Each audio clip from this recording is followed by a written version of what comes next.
nagplano ako. O sige, punta tayo ng Manix house. Since nandun sila Yuki. Yes, sila Yuki po yung tinutukoy ko, yung family I. Sorry mali ba ako ng ano. Basta yun yung alam ko pronunciation. Kasi hindi ko yan sila masyadong ano, kaya, hindi na ako masyadong nakakanood, no? Siyempre busy din ako sa drama ng pamilya ko. Then, ang nangyari nun is, pumunta kami, samahan kita. Naalala ko, nasa sasakyan kami, nadadasal kami.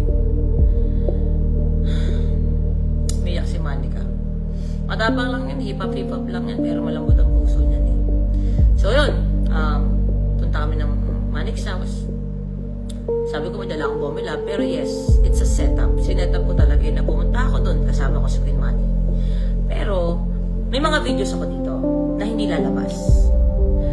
Unless, tarantaduhin ako ng family A, pero may usapan kami at nakikita ko maayos siya nakausap. Wala akong ilalabas. Okay, lahat to naka-video. Pero pagpasok ko kasi, nauna ako. Then, si Vince. Tara fam. Pagkapasok ko ganun, kasi nasa likod ko. Hindi pa sumabay sa Queen Monica.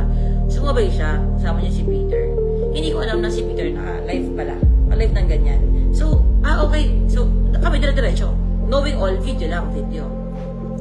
Then, pagpasok na Queen Manny, nabaltaan ko dito, ganito, ganyan. Pagpasok na Queen Manny, umalis ang sila Yuki, umalis ang family. Kasi, hindi sila komportable, alis na lang, tahimik na lang. Then, sa Queen Manny, sabi ko sa kanya, tara na, umalis tayo. Pinakautan ka na eh. Kumbaga, nilapitan mo na, pumunta na tayo dito, kasipan na to. Which I don't do, alam niyo yan, guys. So, nung umalis na siya, tara na, uwi na tayo, Queen Manny. Okay na, tara na. Then, si Queen Manny, hindi. Tagal ko inantay ito eh. Gusto ko talagang makausap. Gusto niyang harapin yung problema niya eh. Okay. Sugod siya ganun. Kung makikita nyo, kasi ano na ito eh, wala na ito dito uploaded. Kung makikita nyo, nakalagdad pa yung book namin nun. Naglalakad ako, sabi ko, shucks, mukhang gulo to. Kumuha akong palali ng book. Matali ako ng book habang naglalakad. Kasi baka magkagulo eh. Habang naglalakad ako, tatali ako ng buhok. So, ginawa nila nagdagdagan ng buhok pagpuson. In case, you know, alam mo naman tayo, sanay tayo sa ang bata, di ba, na baka kasi magka-bardagulan, you know. So, yun, lakad kami. Pinasok ni Queen Manny, talagang aggressive siya. Sabi niyang harapin. Pasok siya, pagpasok niya. Kumusta ka na? Ganto ka. Siyempre, ang mga kapatid, gumon agad. Okay, bakit? Etc. So, nagpakaparata ng mga salita, no?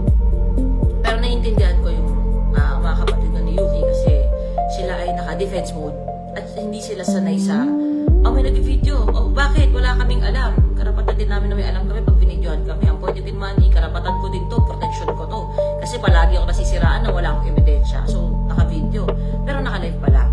Actually, that time, sa kwarto, hindi siya, yung time na chinek ko, hindi yan masyadong na, kasi sobrang labo, kasi nga yung internet, yung signal. Then after nun, malis na kami. Kasi nagsaltaan eh, sigawan na. Alis na out. Pagka-out namin, may mga nag-open na mga taga-Manix na hurting sila kay Yuki, yun yung mga trending si Shalane and si Ella. Si Shalane kasi na-meet ko yung nagpunta yan ng One Night Only kasi sinama ni B. Si Ella naman, doon ko lang din na-meet. Nag-open sila kay Monica. Actually, sila yung mga humingi din talaga ng help kay Monica, no? So, may mga tampuhan sila na hindi nila na-address sa bawat isa. Yun yung kumakalat na mga nasa TikTok na what happened, Mami Oni, ang random, ba't ka nandyan? Bakit ganito nangyari dun sa Shalane, sa bata, ganyan. And then after that, habang nag-interview, pumunta ulit sila. Kasi siguro nakita nila na binibidyohan pa rin, may nagsasalita. Pumunta sila, edi siguro ulit si Pero magkalayo na that time. Ito sila, yung family ito si Monica. Siyempre ako nakawa ko kay Monica. Kasi ako, nasa isip ko noon, kantiin lang si Monica. Subukan nyo lang kantiin si Monica. Ano din ako kumbaga, wait lang Kaya ito lang to binabalik ko lang yung pakiramdam ko that time. Okay? Pero ngayon okay na Yung pakiramdam ko nun parang putang ina. Subukan nyo lang talagang kantiin si Monica. Maano lang talaga hibla ng buhok na to kasi sugod na sugod Pero guess ko yung defense mode sila. Subukan lang talaga mag-uubusan tayo ng yaman at power dito sa social media. Diyos ko, mag-uubusan tayo ng katoksikan. Hindi nyo ako mauubos. Ganon yung tingin ko. Like, Wag si Manika. Kasi hindi mo pwedeng ikaw lang ang nakakampihan. Si Manika din may kakampihan. May nagmamahal din dyan. Okay?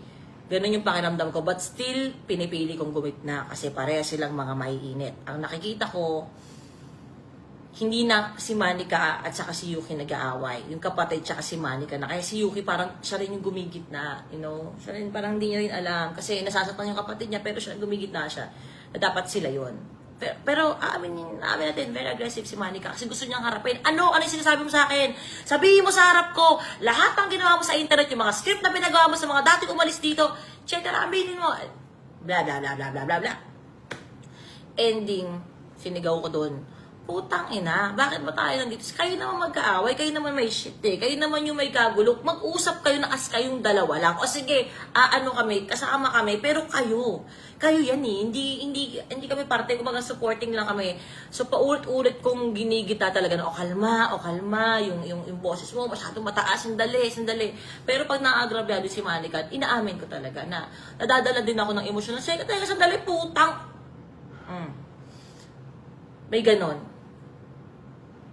Then after that, pumunta kami sa loob ng parang sa nag-photoshoot. Grabe, nakakaya kay Manix na storbo yung photoshoot nila, ganun.